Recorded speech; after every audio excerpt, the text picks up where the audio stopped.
नमस्कार। इस वीडियो में आपका स्वागत है। पिछले वीडियो में हमने कार्ल डॉइच के संचार सिद्धांत का एक इंट्रोडक्शन या उसका प्रारंभिक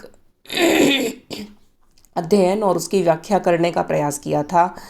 हमने ये देखा कि संचार सिद्धांत जो कार्ल डॉइच ने प्रस्तुत किया है राजनीति विज्ञान में, उसका जो उद्गम स्रोत है वो गणित है और गणितज्ञ नॉर्बर्ट वीनर के जो cybernetic design for a brain नामक पुस्तक से ये सामने आया। और साइबरनेटिक्स जो है वो हमने ये समझा था कि किस तरह से संचार नियंत्रण जो अन्य व्यवस्थाओं में होता है और वो किस प्रकार से स्वनियामकीय या अपने आप घटित होता है। उसके पश्चात आज हम कार्ल डॉइच के संचार सिद्धांत के मॉडल का अध्ययन करेंगे और तत्पश्चात उसकी आलोचना को देखेंगे। कार्ल डॉइच का जो संचार सिद्धांत है वो इस मॉडल के माध्यम से भली प्रकार समझा जा सकता है। यहाँ पे हम यह देख रहे हैं कि विभिन्न रेखाओं और विभिन्न आयत इसमें दर्शाए हुए हैं और इसमें अनेक प्रकार की जो तीर हैं या जो एरो हैं उनसे उसके मार्ग को दर्शाया गया है। इस मॉडल के अनुसार संचार के 4 महत्वपूर्ण घटक हमें यहाँ पर दिखाई दे रहे हैं। यदि हम सबसे पहली बात करें तो पहला है इसमें परिचालनात्मक संरचनाएं, यानी कि पूरी राजनीतिक व्यवस्था को दिखाने वाला ये एक चित्र है। ये चित्र संपूर्ण राज व्यवस्था के भीतर की स्थिति को दर्शा रहा है और इस जो बाहरी रेखा है जिनसे कि ये अंदर के सारे रेखाएं और अंदर के सभी आयत घिरे हुए हैं, यह बाहरी रेखा राजनीतिक व्यवस्था की परिचायक है जिसके भीतर सारी संचार की व्यवस्था घटित होती है। इस रेखा के बाहर जो कुछ भी है वो है राजनीतिक व्यवस्था का पर्यावरण या समाज व्यवस्था। समाज राजनीतिक व्यवस्था को सूचना प्रदान करता है और उस सूचना के आधार पर संचार किस प्रकार से होता है व्यवस्था में, किस तरह से सूचना एक स्थान से दूसरे स्थान तक पहुंचती हुई फिर से राजनीतिक व्यवस्था से बाहर निकल जाती है, यही डॉइच के संचार सिद्धांत को समझाने का उद्देश्य है। तो जो इस मॉडल में दर्शाया गया है उसको 4 भागों में हम देखने का प्रयास करेंगे। उसका पहला भाग तो हमारा रहेगा संरचनाएं, कि इस संचार को सुगम बनाने में कौन कौन सी संरचनाएं क्रियाशील हैं। यह पहला भाग है जिसको कि परिचालनात्मक, परिचालन का अर्थ है कार्यशील, जो संरचनाएं काम ही नहीं करती उनके होने का कोई अर्थ नहीं है, इसलिए हमने संरचनाएं नाम तो दिया है किंतु साथ में है वो परिचालनात्मक संरचनाएं, अर्थात वो संरचनाएं जो संचार के काम में लगी हुई हैं। दूसरी महत्वपूर्ण विशेषता है इस मॉडल की जो हमें समझनी है वो है संचार की प्रक्रिया, अर्थात संरचनाएं क्या कर रही हैं, संचार की प्रक्रिया को करने का काम कर रही हैं। तो पहला है संरचना और दूसरा है क्रिया या प्रक्रिया, फंक्शन। अब वो प्रक्रियाएं क्या हैं और वो किस तरह से हो रही हैं, ये दूसरी बात हमें समझनी है। तीसरी जो महत्वपूर्ण विशेषता है इस मॉडल की जो हमें बताता है वो है कि इस संचार का जो मुख्य उद्देश्य है, जो संचार का हृदय है, वो हम सबसे बीच में स्थित आयत में देख पा रहे हैं, वो है निर्णय निर्माण। तो इस संचार का मुख्य उद्देश्य है निर्णय निर्माण। वो हमें उस तिरछी लाइनों से युक्त आयत जो कि इस पूरी संचार व्यवस्था के केंद्र में दिखाया गया है, और यही आयत है, इसे हम सरकार कह सकते हैं। राजनीतिक व्यवस्था के भीतर सरकार पारंपरिक शब्दों में और यदि आधुनिक शब्दावली में बात कहें तो विनिश्चयकर्ता या डिसीजन मेकर्स, या वो मुख्य संरचनाएं जो कि निर्णय निर्माण प्रक्रिया में भाग ले रही हैं। ये तीसरी बात है। और चौथी बात है कि निर्णय लेने के पश्चात जब ये निर्णय वापस समाज में जाएंगे तो समाज के लोगों की उन पर क्या प्रतिक्रिया होगी। समाज के लोग क्या उन निर्णयों से खुश होंगे, क्या वे फिर से उन निर्णयों के प्रति अपनी नाराज़गी दिखाएंगे, उनके अंदर असंतोष होगा। जो भी उनकी प्रतिक्रिया होगी, वो चौथा भाग है इस संचार सिद्धांत का, और उसको हमने कहा है प्रतिसंभरण या फीडबैक। तो इस तरह से ये चार बड़ी बड़ी मोटी बातें हैं जो संचार सिद्धांत के इस मॉडल से हमें समझनी है। डॉयच जो सबसे पहली चीज़ हमें समझाता है वो है परिचालनात्मक संरचनाएं। अब यदि इस मॉडल का अध्ययन करें तो हम सबसे पहले यह देखेंगे कि राजनीतिक व्यवस्था का जो गेट है, जो द्वार है खुला हुआ, वहाँ पर हमें जो संरचनाएं दिख रही हैं वो है संग्राहक संरचनाएं। संग्राहक मतलब सूचना को ग्रहण करने वाली संरचना। ये गेट पर ही, ये राजनीतिक व्यवस्था के बिल्कुल द्वार पर विद्यमान है। इस गेट से होकर के ही सूचना को अंदर जाना पड़ेगा। तो इस गेट पर बहुत सारी संरचनाएं हैं जो कि सूचना समाज से लेने का काम करती हैं। अब ये ऐसी कौन सी संरचनाएं हो सकती हैं? तो ये होते हैं राजनीतिक दल, बहुत सारे हित समूह, बहुत सारे नागरिकों के बने हुए संगठन जैसे शिक्षक संगठन हैं, विद्यार्थियों के विद्यार्थी संगठन हैं, किसानों के किसान संगठन हैं, और उन संगठनों में फिर उनके अपने अंदर के नेता होते हैं। वो सारे समाज से सूचनाएं लेने का काम करते हैं। नागरिक समाज के जो अनेकानेक लाखों करोड़ों किसी भी राजनीतिक व्यवस्था में ऐसे संगठन हो सकते हैं, और उन सभी संगठनों को हम यहाँ पर संग्राहक संरचना का एक नाम दे देते हैं।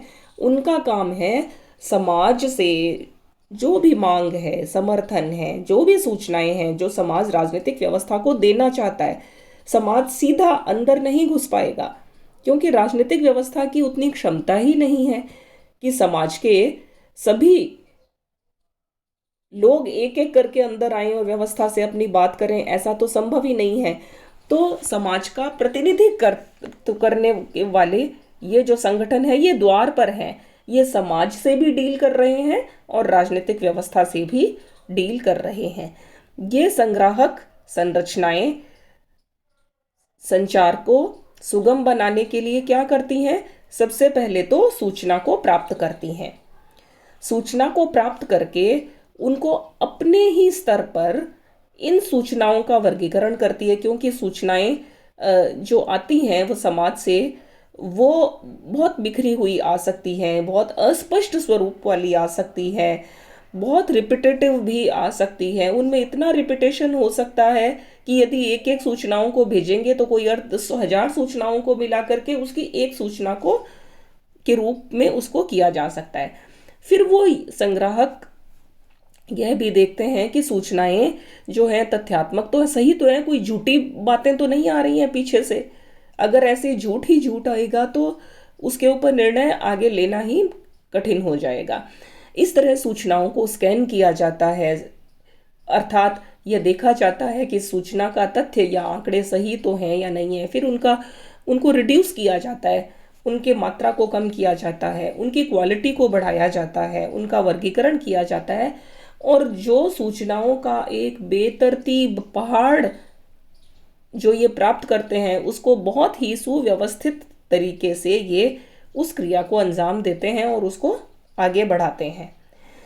अब गेट पर ये जो संग्राहक संरचनाएं हैं, यहाँ से सूचनाएं आगे बढ़ती हैं और चली जाती हैं सरकार के पास या निर्णय निर्माताओं के पास। ये दूसरी संरचना है जो हमें इस मॉडल में दिखाई दे रही है।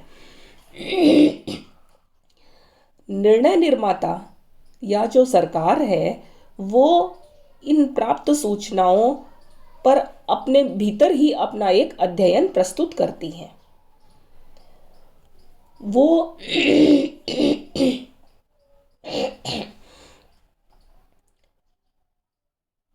पूर्व अब जो दूसरा हमें महत्वपूर्ण जो भाग देखना है वो है संचार क्रिया। संग्राहकों के पास सूचना आई, अब संचार की प्रक्रिया जो कि इस पूरे मॉडल का हृदय भाग हम कह सकते हैं। जितनी भी हमें विभिन्न रेखाएं दिखाई दे रही हैं जिनमें बीच बीच में तीर के निशान बने हुए हैं, ये उस मार्ग या उस रास्ते को शो करते हैं जिस रास्ते से होकर के ये सूचनाएं आगे बढ़ रही हैं। तो यहाँ पे उस मार्ग को बताने के लिए अलग अलग चैनल्स बने हुए होते हैं। यहाँ डॉयच हमारे सामने 2-3 अवधारणाएं प्रस्तुत करता है। सबसे पहली अवधारणा जो संचार के क्रिया को संभव बनाती है वो है संचार का मार्ग। क्योंकि प्रत्येक सूचना एक पूर्व निश्चित मार्ग से आगे बढ़ती है। जैसे कि हम यात्रा करते हैं तो हमें पता होता है, यात्रा से पूर्व ही हमें पता होता है कि हम किस मार्ग से आगे बढ़ेंगे, और प्रत्येक गंतव्य तक पहुंचने का अपना एक निश्चित मार्ग होता है। ऐसा ही सूचनाओं के साथ भी होता है। सूचनाएं अपने निश्चित मार्ग से आगे बढ़ती हैं। यदि वो मार्ग बदलेंगी तो वो सही जगह पर नहीं पहुंच पाएंगी। तो इसलिए सबसे पहले मार्ग की अवधारणा, और इसमें डॉयच यह बताता है कि यह निर्णय निर्माताओं को या यह राजनीतिक व्यवस्थाओं को देखना है कि इस मार्ग में उतनी क्षमता तो है कि सूचनाएं एक साथ उतनी प्रवेश कर सकें। इस मार्ग में किसी प्रकार की कोई बाधाएं तो नहीं है। मार्ग में कहीं कोई ऊबड़ खाबड़ यानी कि सूचनाओं को बीच में छेड़छाड़ करने वाले या सूचनाओं को बाधित करने वाली ऐसी कोई अन्य अवांछनीय संरचनाएं तो वहां पर खड़ी नहीं है जो इन सूचनाओं को बाधा उत्पन्न कर दे। तो सबसे पहले है मार्ग की संकल्पना, जो इस संचार मॉडल के बहुत ही महत्वपूर्ण संकल्पना है। यहीं पर वो दूसरी बात करता है भार की संकल्पना और अतिभार की, या लोड या ओवरलोड। मार्ग पर यदि लोड शब्द को वो इस प्रकार से परिभाषित करता है कि एक निश्चित समय पर एक निश्चित स्थान पर कितनी सूचनाएं हैं और क्या वो सूचनाएं वहां से सही रूप में आगे बढ़ने की स्थिति में है या नहीं है। अर्थात वो जो चैनल है, वो मार्ग है, एक साथ उतनी सूचनाओं को प्राप्त करने की स्थिति में है या नहीं है। तो उस लोड या ओवरलोड का अध्ययन राजनीतिक व्यवस्था या निर्णय निर्माता निरंतर करते रहते हैं। ओवरलोड यदि होगा तो राजनीतिक व्यवस्था अपने आप को बना के नहीं रख पाएगी, और इसलिए राजनीतिक व्यवस्था ठीक तरह से काम करे तो उसके चैनल्स के ओवरलोड को ओवरलोड से बचाना ज़रूरी है। वो ऐसा भी नहीं है कि हर समय ओवरलोड रहता है। किसी निश्चित समय में किसी निश्चित सूचना के संदर्भ में ओवरलोड या अतिभार हो सकता है। तो भार की संकल्पना एक नई संकल्पना है जो डॉयच ने इस मॉडल के अंतर्गत दी है। इस प्रकार से हम ये देख रहे हैं कि संचार का एक जाल राजनीतिक व्यवस्था में बन जाता है। इसमें बहुत सारी संरचनाएं एक साथ जुड़ी हुई होती हैं। संग्राहकों की ही यदि बात करें तो संग्राहकों में भी अनगिनत संग्राहकों के पास सूचनाएं आती हैं। ये संग्राहक स्वयं एक दूसरे के साथ संपर्क स्थापित करते हैं और ये अपने अपने लेवल पर अलग अलग स्तरों पर अलग अलग मार्गों से सरकार के पास पहुंचते हैं। तो ये जो दूसरा पॉइंट है संचार की प्रक्रियाओं का, ये एक संचार जाल की अवधारणा भी हमारे सामने डॉयच प्रस्तुत करता है। तो ये जो संचार का जाल है, ये संचार का जाल विभिन्न मार्गों से घिरा हुआ रहता है। और जैसा कि हम आजकल बड़े शहरों में देखते हैं कि किस प्रकार से फ्लाईओवर्स एक के ऊपर एक बने हुए हैं और कितनी जटिल व्यवस्था हो जाती है, और किस प्रकार से ऊपर नीचे आगे पीछे दाएं बाएं जो है वाहन चलते रहते हैं, और उनके किंतु अपने सबके अपने अपने निश्चित मार्ग हैं और कोई भी किसी की को बाधा उत्पन्न नहीं करता है। इस प्रकार से ये संचार जाल के भीतर विभिन्न सूचनाएं आगे बढ़ती रहती हैं और संचार का काम चलता रहता है। सूचना पर निर्णय हो जाता है, उसके बाद फिर वो आगे बढ़ती है और वो अनुपालकों तक पहुंचती है। तो जो पहली चीज हमने देखी, उस पहली चीज में संरचनाओं की यदि हम बात करते हैं तो वे संरचनाएं मैं फिर यहाँ पर रिपीट कर देती हूँ। संग्राहक संरचनाएं जो सूचना को ग्रहण करती हैं समाज से, दूसरी सरकार या विनिश्चयकर्ता या निर्णय निर्माण करने वाली सूचनाएं जो सूचनाओं पर वास्तव में निर्णय लेंगी, और जो तीसरी संरचनाएं हैं वो हमें दिखाई दे रही है अनुपालक। अनुपालक का अर्थ है जो निर्णय हो गया है उस निर्णय का पालन करवाने वाली राजनीतिक व्यवस्था में कुछ संरचनाएं होती हैं। ये कौन हो सकते हैं? ये हो सकते हैं जैसे विभिन्न जिलों में जिलाधीश, जो कलेक्टर है, हर पूरे देश के प्रत्येक जिले के का जो सबसे बड़ा अधिकारी होता है, या विभिन्न राज्यों के मुख्यमंत्री हैं, या गांव में सरपंच है। जैसे यदि भोजन वितरण के लिए यदि जो काम करवाने वाली जो अंतिम जो संस्था है वो किसी गांव का सरपंच हो सकता है, जो यह तय करेगा कि व्यवस्था ने निर्णय लिया है कि प्रत्येक व्यक्ति को भोजन मिले, तो ये सरपंच के माध्यम से यह कार्य संपन्न होगा। इस प्रकार से अलग अलग प्रकार से कार्यों को करने के लिए अलग अलग अनुपालक होते हैं, जो जिनका मुख्य काम है जो निर्णय हो चुका है उस निर्णय की पालना जनता से करवाना। ये अनुपालक जब आदेश और कानून के रूप में सूचनाओं को समाज के पास भेजते हैं तो समाज पर उसकी क्या प्रतिक्रिया होती है, यह जो प्रतिक्रिया है ये एक और अलग चौथी भूमिका का निर्माण करते हैं। तो इस तरह से अब तक हमने दो चीज़ों को या इस मॉडल के दो महत्वपूर्ण भागों का अध्ययन किया है।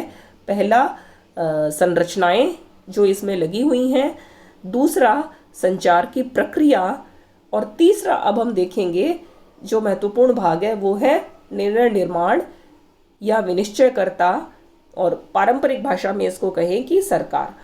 तो ये जो सरकार या जो विनिश्चयकर्ता हैं, डॉइच के इस संचार मॉडल में डॉइच सरकार को इस तरह से परिभाषित करता है कि सरकार वास्तव में सूचनाओं के नियंत्रण का काम करती है। वह केवल उस रेफरी की भूमिका में है। मैच में प्लेयर्स कोई और होते हैं और रेफरी का काम होता है कि मैच को सही प्रकार से चलने देना। यही भूमिका इसमें डॉइच सरकार की भी बताता है। और इस प्रकार से जो अब तक राजनीति विज्ञान में सरकार की भूमिका का अध्ययन हम करते आए हैं, डॉइच उससे अलग चला जाता है। अब तक तो हम ये पढ़ते थे कि सरकार का मुख्य काम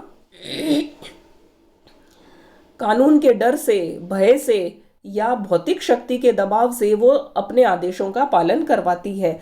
लेकिन डॉइच का ये जो संचार मॉडल है, इसमें कहीं भी हमें भय या कानून का डर या जबरदस्ती कानून का पालन करवाना, इस प्रकार की बाध्यता हमें नजर नहीं आती है। तो इस तरह से डॉइच उस राजनीति की पारंपरिक अवधारणा से बाहर निकल करके या आगे बढ़ करके और उस अवधारणा तक पहुंचता है जिसको हम कहते हैं कि यदि समाज को जो निर्णय किए गए हैं या जो आदेश हैं, जो कानून हैं, उन कानूनों को यदि सही प्रकार से, सही तरीके से जनता की भाषा में जनता को समझा दिया जाता है कि ये कानून उन्हीं के फायदे के लिए है, आप इनका इस तरह से पालन करेंगे तो आपको इस प्रकार के फायदे भविष्य में हो सकते हैं। इस तरह से किसी भी प्रकार की जबरदस्ती के बजाय यदि सुचारू संचार को सरकार यदि संपन्न करने में सफल हो जाती है, एक निर्बाध संचार क्रिया जो अंतिम व्यक्ति तक सरकार के निर्णयों को पहुंचा सकती है, यदि ये हो जाता है तो वो अंतिम व्यक्ति बिना किसी डर के और सरकार के आदेशों का पालन करने लग जाएगा। और जब लगातार ऐसा होता जाएगा तब एक दूसरी चीज़ जिसकी डॉयच चर्चा करता है वो है आदत। उसकी आदत बन जाएगी। यहाँ पर वो आदतें या जो बार बार होने वाले काम हैं उनको भी डॉयच संचार से जोड़ देता है। अर्थात अच्छा संचार या अच्छी संचार की प्रक्रिया समाज के नागरिकों के अच्छी आदतों के निर्माण में सहायक होती है। और यदि उनकी आदतें अच्छी हो जाती हैं तो वे अपने आप ही आदेशों और कानूनों का पालन स्वाभाविक रूप से ही करने लगते हैं। यहाँ इस मॉडल में इसलिए डॉयच शक्ति के तत्व को बहुत न्यून कर देता है। वो ये कहता है कि शक्ति की आवश्यकता केवल तभी है जब इस प्रकार की आदतों में कहीं कहीं पर या कुछ लोग जो हैं वो यदि आदेशों का पालन नहीं करते हैं तब थोड़ा बहुत बल का प्रयोग करना पड़ता है। अन्यथा एक ऑटोमेटिक संचार व्यवस्था किसी राजनीतिक व्यवस्था में होती है और सारा काम स्वतः चालित है, यानी कि किसी को चला करके नए रूप में बताने की आवश्यकता नहीं है। सूचनाएं अपने मार्ग से आगे बढ़ती हैं, अपने आप मार्ग से निश्चित स्थान पर पहुंच जाती हैं, वहां पर आदतों का निर्माण होता है। आदतवश वो वापस फीडबैक देते हैं और फिर सूचना वापस राजनीतिक व्यवस्था में प्रवेश कर जाती है। तो ये जो विनिश्चयकर्ता की जो तीसरी जो संकल्पना है, यहाँ पर वो सरकार के रोल्स की भी बात करता है और यहाँ पर वो शक्ति के महत्व को कम करके यहाँ पे और संचार के महत्व को बहुत प्रमुखता से उजागर कर देता है। और चौथा जो मॉडल का जो मुख्य भाग है वो है फीडबैक या प्रतिसंभरण। प्रतिसंभरण पर डॉयच ने बहुत अधिक बल दिया है क्योंकि उसके अनुसार प्रतिसंभरण ही है जो सरकार को आगे आने वाले निर्णय लेने में मदद करता है। प्रतिसंभरण ही है जो राजनीतिक व्यवस्था की क्षमता को बनाए रखता है। ये प्रतिसंभरण ही है जो सूचना के मार्ग को निरंतर आगे की ओर धकेलता रहता है। यदि प्रतिसंभरण नहीं होगा तो क्या होगा? यदि समाज राजनीतिक व्यवस्था को कुछ कहेगा नहीं तो राजनीतिक व्यवस्था काम ही नहीं करेगी, और जब व्यवस्था काम नहीं करेगी तो व्यवस्था समाप्त हो जाएगी। इसलिए राजनीतिक व्यवस्था को चलाने के लिए जरूरी है कि लोग लगातार सरकार के कामों पर अपना रिस्पॉन्स देते रहें। जिस दिन लोगों का रिस्पॉन्स व्यवस्था के प्रति समाप्त हो जाएगा उस दिन व्यवस्था ही समाप्त हो जाएगी। इसलिए यहाँ पे प्रतिसंभरण के माध्यम से डॉयच एक नई अवधारणा लेकर के आता है और वो अवधारणा है सोशल चेंज की अवधारणा, सामाजिक परिवर्तन। इस प्रतिसंभरण के माध्यम से परिवर्तन निरंतर घटित होता है क्योंकि लोग बार बार अपनी नई उम्मीदों और अपनी नई मांगों के साथ में पुराने जो निर्णय हैं उनके प्रकाश में एक और चीज़ हम यहाँ लिखी हुई देख रहे हैं वो है स्मृति और मूल्य। अर्थात लोगों की अपनी जो याद है, जो स्मृति है पुरानी कि इस विशेष मामले में पिछली बार क्या किया गया, ये स्मृति और अपने निजी मूल्य होते हैं। मूल्य मतलब व्यक्ति की जीवन जीने की अपनी कुछ प्राथमिकताएं होती हैं। उन प्राथमिकताओं के आधार पर ही व्यक्ति जीवन जीना चाहता है। ये प्राथमिकताएं सरकार की भी होती हैं और समाज की भी होती है। तो सभी अपनी अपने मूल्यों और स्मृति को ध्यान में रखते हुए ही अपना अपना काम करते रहते हैं। तो निर्णय निर्माता भी स्मृति और मूल्यों के प्रकाश में जो सूचनाएं मिलती हैं उनका निर्णय लेते हैं और ऐसा समाज भी करता रहता है।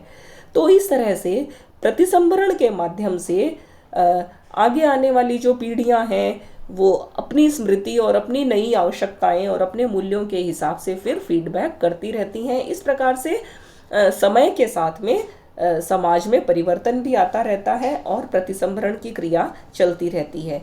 यहाँ पर कार्ल डॉयच दो प्रकार की बातें बताता है।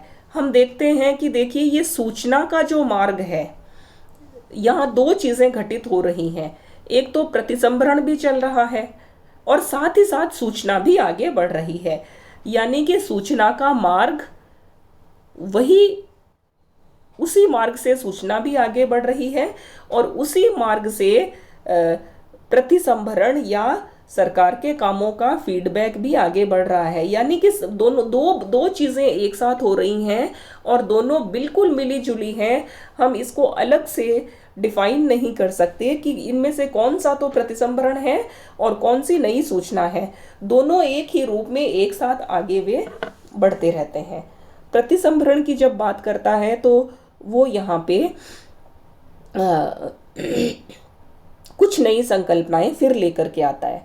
सबसे पहला तो है वो 3 प्रकार के प्रतिसंभरण की बात करता है: नकारात्मक प्रतिसंभरण, सकारात्मक प्रतिसंभरण और प्रवर्धनशील या एम्प्लीफाइंग प्रतिसंभरण।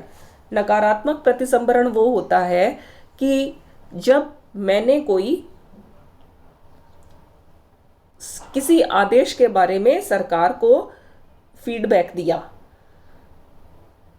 और सरकार के पास वो फीडबैक पहुंच गया, यानी कि समाज यदि सरकार को ये कहता है कि आपने ये कानून बनाया है, इस कानून में ये खराबी है, जब वो प्रतिसंभरण सरकार के पास पहुंचा, वो उसी मूल प्रतिसंभरण को सरकार फिर से उसी रास्ते से फिर बिना निर्णय लिए हुए फिर सरकार उस मूल व्यक्ति तक उसको सूचना को भेजेगी और वो ये पूछेगी कि ये कानून क्यों बुरा है।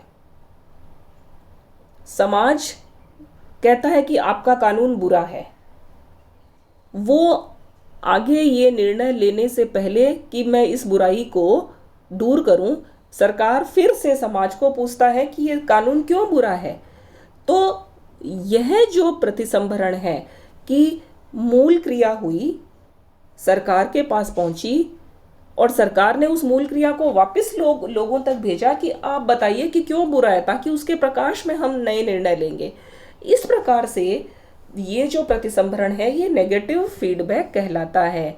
यहाँ नेगेटिव का अर्थ जो है वो इस रूप में है कि वो प्रतिसंभरण आगे बढ़ने की बजाय जैसे कि बॉल बाउंस होकर के फिर से उस व्यक्ति के पास जाती है जिसने कि बॉल को फेंका था।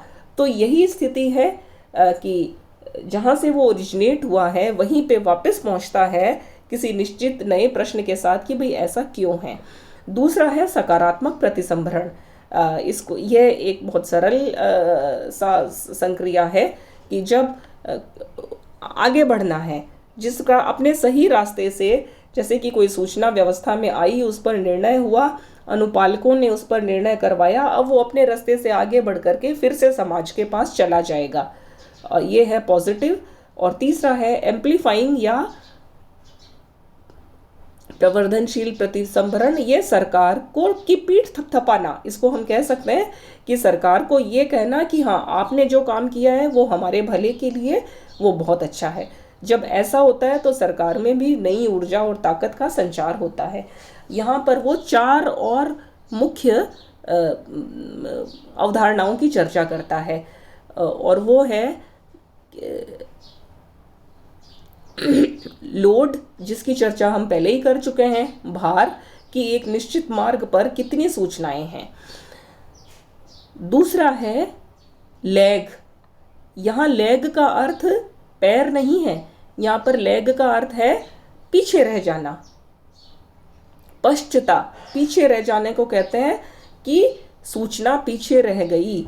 अर्थात सूचना यदि आगे बढ़ी है और उसको मान लिया कि किसी निश्चित समय पर किसी निश्चित स्थान पर पहुंच जाना चाहिए था, किंतु वहाँ वो पहुंच ही नहीं पाई और अभी तक उससे पहले ही कहीं पर वो अटकी हुई पड़ी है। तो जिस दिन सूचना जिस स्थान पर अंतिम व्यक्ति तक पहुंचनी थी, वहाँ पहुंचने के बजाय तो अभी तो वो बहुत ही पहले कहीं पे रुकी हुई है। तो इस तरह से उसके कारण अन्य दूसरी सूचनाएं भी रुक जाएंगी और कहीं न कहीं बाधाएं उत्पन्न हो जाएंगी। ये जो अटकना है सूचनाओं का, ये है पश्चता, या इंग्लिश में इसको कहते हैं लैग। तीसरी जो अवधारणा है वो है गेन। गेन का अर्थ होता है लाभ, और लाभ का अर्थ यहाँ पर ये है कि जब सूचनाएं सही मार्ग के द्वारा सही समय और सही स्थान पर पहुंच जाती हैं, उनको पर सही सही निर्णय भी हो जाते हैं, तो समाज के पास फिर से वो आदेश के रूप में उस समय पहुंच जाती होती है जब समाज को उसकी जरूरत होती है। तब ऐसा जब स्थिति हो जाती है, सही समय पर सारे काम हो जाना, और फिर उससे जो लाभ प्राप्त होता है वो सूचना के सही तंत्र के कारण ही संभव होता है। और चौथा है लीड। लीड या अग्रता, ये है समय से पहले सारे काम हो जाना। यानी कि हम उम्मीद ये करते थे कि इस निश्चित समय पर सारे काम हो जाएंगे, और इस निश्चित समय से पहले ही यदि सरकार भी फुर्ती से काम करती है, यदि संग्राहक संरचनाएं भी इतनी दुरुस्त हैं कि वो फटाफट सूचनाओं को आगे बढ़ा देती हैं, फिर अनुपालक भी इतने मुस्तैदी के साथ काम करते हैं कि वो भी सूचनाओं को फटाफट क्रियान्वित करवा देते हैं, इस तरह से सारा काम समय से पहले हो जाना, इसको हम कहेंगे अग्रता या लीड। तो 4 संकल्पनाएं इसके साथ जुड़ी हुई हैं, load, lag, gain and lead. तो भार और पश्चता, इनमें भार तो एक स्वाभाविक स्थिति है, इसे हम नेगेटिव या नकारात्मक अवधारणा नहीं मान सकते, लेकिन पश्चता यह एक नकारात्मक स्थिति है और किसी भी व्यवस्था में इससे बचना चाहिए। और गेन और लीड, ये ऐसे उद्देश्य हैं जिन्हें राजनीतिक व्यवस्था को हमेशा ही अपने ध्यान में रखना चाहिए। सरकार को चाहिए कि वो हमेशा गेन और लीड को प्राप्त करने के लिए प्रयत्नशील रहे। इस प्रकार से ये यदि इस संचार मॉडल को अगर हम समझें तो ये संरचनाओं के जानकारी हमें लेनी पड़ेगी। इन संरचनाओं के माध्यम से जो संक्रियाएं हो रही हैं, जो वास्तव में संचार हो रहा है, तो विभिन्न चैनल्स, लोड और लोड कैपेसिटी, भार क्षमता, इसको हमें समझना पड़ेगा। और फिर जो निर्णय निर्माण हो रहा है, उस निर्णय निर्माण की बात यहाँ करनी पड़ेगी। निर्णयकर्ता क्या करते हैं आखिर। और चौथा है इसमें फीडबैक। इस प्रकार से डॉयच ने ये पूरा संचार का मॉडल समझा करके राजनीति को नए प्रकार से समझने और उस पर शोध करने की एक नई अध्ययन पद्धति हमारे सामने प्रस्तुत की, जिसमें मुख्य जो भूमिका है वो सूचनाओं की रहती है। अब यदि इसका मूल्यांकन यदि हम संक्षेप में ही कर लेते हैं, तो इसका सबसे पहली बात तो ये है कि ये बहुत आधुनिक राजनीतिक सिद्धांत को इससे बहुत प्रेरणा मिली, और इसके आने के बाद में राजनीतिक के नई तरह से अध्ययन प्रारंभ हो गए, तुलनात्मक राजनीति के क्षेत्र में भी अध्ययन प्रारंभ हो गए, और 2 व्यवस्थाओं की तुलना आसान हो गई कि यदि एक व्यवस्था में इस प्रकार से चैनल्स बने हुए हैं तो दूसरी व्यवस्था में कैसे चैनल हैं। यदि वो लीड प्राप्त कर रही है एक राजनीतिक व्यवस्था, दूसरी क्यों नहीं कर पा रही। यानी कि प्रत्येक प्रकार से प्रत्येक स्तर पर विभिन्न व्यवस्थाओं के बीच में, एक या अधिक व्यवस्थाओं के बीच में तुलनाएं करना इससे और अधिक आसान हो गया है। राजनीति को नई प्रकार से समझना बहुत आसान हो गया है, और यह एक वैज्ञानिक शोध करने का भी एक बहुत अच्छा माध्यम बना है ये मॉडल, क्योंकि अब हम मापनीय हैं, हम सूचनाओं को माप सकते हैं। एक समय में कितनी सूचनाएं आई, इनमें से यदि उन सूचनाओं को कम कर दिया जाएगा तो क्या लोड कम हो जाएगा, संग्राहक किस प्रकार से काम कर रहे हैं। यानी कि पूरा का पूरा एक वैज्ञानिक सिद्धांत निर्माण इसके माध्यम से संभव है। यदि इसकी कुछ आलोचनाओं की बात करनी हो तो हम फटाफट एक बार देख लेते हैं। और पहली आलोचना तो यही है कि वास्तव में राजनीति के जो लिए साइबरनेटिक शब्द का प्रयोग किया है इसने, संचार नियंत्रण विज्ञान का। साइबरनेटिक तो मुख्यतः उन मशीनी प्रक्रियाओं में या जैविक व्यवस्थाओं में तो ठीक है, क्योंकि वहाँ पर सब कुछ मैकेनिकल होता है। मस्तिष्क एक आदेश देता है, वो अपने आप हाथ तक पहुँचता है, बीच में किसी तरह की बाधा उत्पन्न नहीं होती। लेकिन राजनीतिक व्यवस्था में साइबरनेटिक जो है वो ठीक प्रकार से उस गतिविधि को बताता नहीं है, क्योंकि साइबरनेटिक जो शब्द है वो शब्द मुख्यतः ऑटोमेशन का प्रतीक है, और राजनीतिक व्यवस्था में तो समाज कहीं और है, क्योंकि एक व्यवस्था से दूसरी व्यवस्था, यहाँ दो व्यवस्थाएं हैं जिनके बीच में आपस में संवाद हो रहा है। एक तरफ समाज व्यवस्था है, एक तरफ राजनीतिक व्यवस्था है, और समाज और राजनीति में भी संचार उस रूप में घटित नहीं हो सकता जिस प्रकार से एक मशीन के भीतर घटित होता है। दूसरी जो आलोचना है वो ये है कि शक्ति के महत्व को बहुत कम कर दिया है डॉयच ने। इस संचार सिद्धांत को देखने से ऐसा लगता है कि शक्ति का तो कोई भूमिका ही नहीं है, जबकि व्यवहार में हम देखते हैं कि राजनीति में बिना शक्ति के कुछ भी नहीं होता है। तो जो हमारी पारंपरिक अवधारणा थी कि राजनीति शक्ति का ही सार भाग है, अब वो अपना सार भाग शक्ति को नहीं बना करके संचार को बनाता है। तो यह एक बहुत बढ़ा चढ़ाकर कही हुई बात यहाँ पर हमें प्रतीत होती है। तीसरी जो मुख्य आलोचना है वो ये है कि कार्ल डॉयच का जो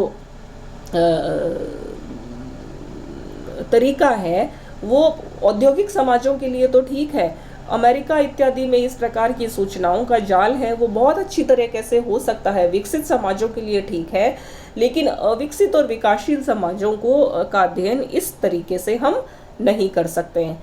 वहाँ पर न संचार के सुगम संरचनाएं विकसित हुई हैं, न संचार के सुगम मार्ग हैं, न ही आंकड़ों के अध्ययन करने की प्रणालियां विकसित हुई हैं। तो ये विकासशील समाजों का अध्ययन इसके माध्यम से नहीं हो सकता। और चौथी बड़ी आलोचना ये है कि यह केवल एक निश्चित ओपन सोसाइटीज़ में ही संभव है, एक खुला समाज जहाँ पर सब कुछ ऑटोमेटिकली चल रहा है, जबकि मार्क्सवादी जो नज़रिया है ये मार्क्सवादी समाजों के लिए उपयुक्त नहीं है, और ये इस बात के लिए भी तैयार नहीं है कि ये समाज के संघर्ष और विचारधाराएं, द्वंद्व, यानी कि राजनीति का बहुत सारा अध्ययन यदि हम करना चाहें तो इस अध्ययन से नहीं कर सकते। समाज में अचानक परिवर्तन क्यों होते हैं, समाज में हिंसा क्यों घटित होती है, समाज में आंदोलन क्यों होते हैं, विचारधाराएं कैसे बनती हैं, लोगों के मूल्य और विश्वास क्या है, बहुत सारा एक छोटा सा भाग ही राजनीति का इससे अध्ययन कर सकते हैं। राजनीति का बड़ा भाग अध्ययन क्षेत्र से बाहर रह जाता है। इस प्रकार से यद्यपि डॉयच के संचार मॉडल से राजनीति के नए क्षितिज खुले हैं, इसकी कुछ आलोचनाएं भी हुई हैं, किंतु डॉयच स्वयं ही उन आलोचनाओं का उत्तर में अपने मॉडल की कमियों को दूर करने का प्रयास कर रहा है। और संक्षेप में हम कह सकते हैं कि संचार सिद्धांत राजनीति को समझने का एक बहुत ही व्यावहारिक जो मॉडल है वो प्रस्तुत करता है, और इससे हमें राजनीति को नए तरीके से समझने में मदद मिलती है। धन्यवाद।